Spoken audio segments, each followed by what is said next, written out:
What I'm going to say here is mostly in response to the recently announced news that CBS is canceling The Late Show with Stephen Colbert, and that it is the network canceling the show and not even merely firing Stephen Colbert and replacing him with someone else, but canceling the show, period. Like after next year, there will be no more Late Show on CBS. So they are choosing to end their flagship late night franchise that has existed since 1993 when David Letterman jumped ship from NBC to CBS. It is currently the most viewed late night talk show in the United States by quite a margin from the numbers I saw earlier. I don't know how accurate they are, but a lot of people seem to be coalescing around this idea that The Late Show with Stephen Colbert is the most watched late night talk show at the moment. And CBS is saying it's a financial decision, which maybe it is. Maybe it is.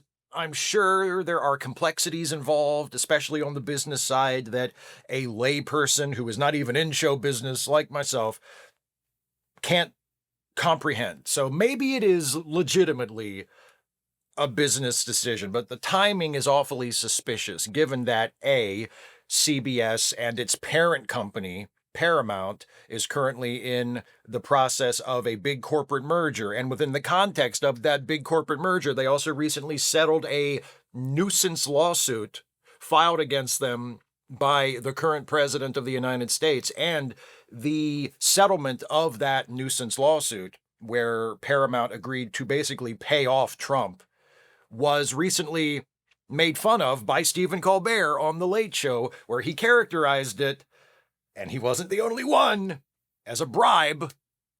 Paramount was paying Trump a bribe to get him to leave them alone and not fuck up their merger, because Paramount really needs this upcoming merger with Skydance to remain in good shape financially. So they didn't want Trump to, throw that into turmoil. So they're paying him off by just giving him what he wants and settling his completely baseless bullshit lawsuit that no one seriously believed that he could actually win if it went to court and went to an actual decision. So what I'm going to say now is in response to that primarily, but it could also be in response to the resignation of the executive producer of 60 Minutes a few months ago, which was also due to things related to the merger and the Trump lawsuit and the settlement. It could also be a reaction to the refusal of several major newspapers in this country, several major newspaper publishers, I should say, in this country before last year's election, to allow their editorial pages to endorse a candidate in the presidential election, because the assumption was that the editorial pages were going to endorse Kamala Harris instead of Donald Trump. And they didn't want to piss off Trump just in case he won. So they said, we'll hide behind pretended neutrality here, and we won't endorse anybody. It could be in response to that. It could be in response to any number of things, any number of decisions taken by media outlets in the last year or so in regards to Donald Trump and how they cover Donald Trump and how they respond to Donald Trump's various tantrums and threats. And what I have to say to everybody who has capitulated to Trump is this: when all this is over, we'll remember who the cowards were. And that's not a threat. That's not me saying, you'll be the first against the wall or any of other. And no, it's not like revolutionary big talk. That's not my style. As people who watch my stuff regularly will tell you, I'm certainly not a revolutionary. That's not what I'm saying. I'm not threatening you with violence. Not at all. What I'm saying is this. I know a lot of you guys, and maybe a few of you are gals, but most of you are guys, aren't you? People who are CEOs, billionaires, tycoons, owners of newspapers and television stations. You're the kind of folks who seem preoccupied with legacy. You seem preoccupied with being thought of as great people, with leaving something behind so that others who come after you will look back and look fondly on your memory and say, oh, he was a great CEO. He was a great businessman. He knew how to run a company. He left a role model and a standard by which we could all pattern our lives and aspire to. Like you seem like you're the types of people that are really into that. You like to flatter yourselves that, you're going to leave behind that kind of legacy. So maybe to you it is a threat when I say that when all this is over, we'll remember who the cowards were. We'll remember who capitulated to Donald Trump. We'll remember who folded under the pressure from Donald Trump. We'll remember people who could have stood up to him, but didn't. We'll remember people who chose their own short-term gains at the cost of the long-term good for everybody, including, ironically, themselves, because it's not going to go good for you guys in the long run either. We'll remember all of that. We'll remember who did that. But here's the other half of that. We'll remember that. And we'll remember not to trust you anymore, not to respect you anymore. We'll remember when you showed us what kind of people you are, and how gutless you are, and how disloyal you are to anything but money. But we'll also remember the people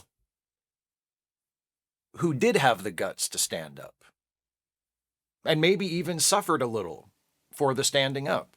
And hopefully we'll remember the names of some of the common, ordinary people who did that and truly suffered.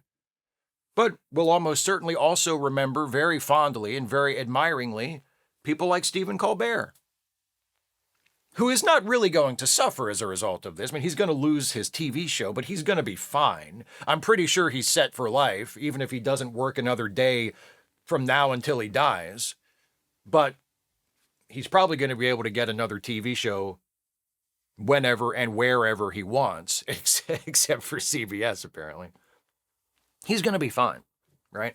Most of the people, if not all of the people who work on that show, from writers to members of the crew, camera people, lighting technicians, personal assistants, like everybody who works on The Late Show is probably going to be okay too, at least in the long run, because working on The Late Show with Stephen Colbert, if you're in the television or the entertainment business, that's a pretty good thing to have on your resume. So they're probably going to be fine. But what we're going to remember is Stephen Colbert spoke out, spoke against President Trump, spoke against his own company when it bowed down to President Trump, and he lost his job for it. Now they're going to deny it and say, oh, it's a business decision, whatever. Again, maybe it was, but the timing sure is suspicious, ain't it?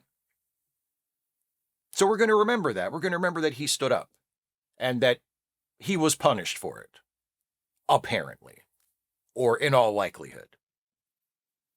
You know what else we're going to remember? We're going to remember that Trump threatened to sue the Wall Street Journal. The Wall Street Journal, not exactly known as a progressive firebrand among newspapers. The Wall Street Journal, a fairly right-wing publication, if we're going to place it at any point on the political spectrum. Not many people would say, oh, no, that's a left-leaning paper, right? The Wall Street Journal was also threatened by Trump with a lawsuit, just like he threatened Paramount. And apparently Trump personally called people who work at the Wall Street Journal and threatened to sue them and sue their newspaper if they published a story that they published, again, just published yesterday, as I'm sitting here recording this, about his involvement with Jeffrey Epstein, about his relationship with Jeffrey Epstein, about a fairly suggestive, not quite directly incriminating, but fairly suggestive birthday card that Donald Trump sent to Jeffrey Epstein that has been preserved for posterity and fell into the hands somehow of Wall Street Journal reporters. And Donald Trump called up the Wall Street Journal and he said, if you publish that story, if you tell people about that birthday card and what's in it, I'm going to sue you. And the Wall Street Journal, the right-leaning newspaper that really none of us like, right? None of us, at least I'm probably none of myself and most, if not any of, if not all of you folks who are watching this video, not the biggest fans of the Wall Street Journal as a publication, certainly not of its editorial page, but the Wall Street Journal responded to that threat from Donald Trump by doing this. And they published the story. They published the story anyway. Donald Trump threatened them, and they published the story anyway, because that's their job as journalists. That's their job. And they did it. And we may not agree with the editorial positions taken by the Wall Street Journal. We may not agree with the political and opinion writing, the op-ed page, right?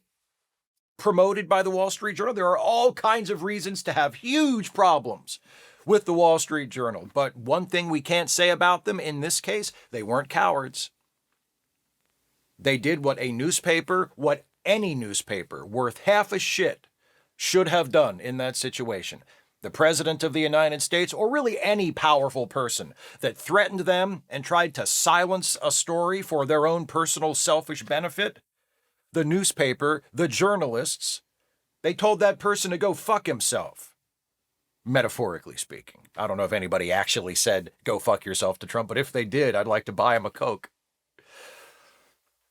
And they published the story. They defied the authoritarian. They defied the bully. They did not do what he wanted them to do. They did what was in the public good. They did what was in the interest of the truth. The very thing that Paramount is now apparently terrified of doing, because they don't want to piss off Donald Trump. So congratulations to the Wall Street Journal, not only for doing what was right and publishing that story and defying Donald Trump, but also congratulations for letting us all see how fucking easy it is and what chumps and cowards the people who run Paramount are. You really got caught with your pants down, didn't you, fellas? You all who are in charge over there at Paramount. You ran and hid under your beds from Donald Trump. You settled the lawsuit so that your merger wouldn't be threatened because you were scared of Donald Trump. And the Wall Street Journal's over there saying, nope, we're going to publish this story. We're going to do the right thing. Again, all kinds of reasons to have problems with the Wall Street Journal. This isn't me saying all of a sudden the Wall Street Journal is a great paper and we should all love it and subscribe. All I'm saying is they did the right thing. Donald Trump, thank God, is not going to live forever. Donald Trump is not going to be president forever. Donald Trump's movement, the political and social forces that have swept Donald Trump to his present position in our government and in our culture, those forces eventually, hopefully soon, but eventually, are going to subside. And there will be an aftermath to this. And most of us, again, hopefully, will live to see that aftermath. And if you are someone who cares about your legacy, who cares about how you are seen, who cares about how you are remembered in that aftermath, just know that we're paying attention. And we are seeing those of you who are willing to stand up and do what's right, and those of you who are just incredibly eager to bow and kneel and kiss the boot. And those of you who do that are not going to be well remembered when all this is over.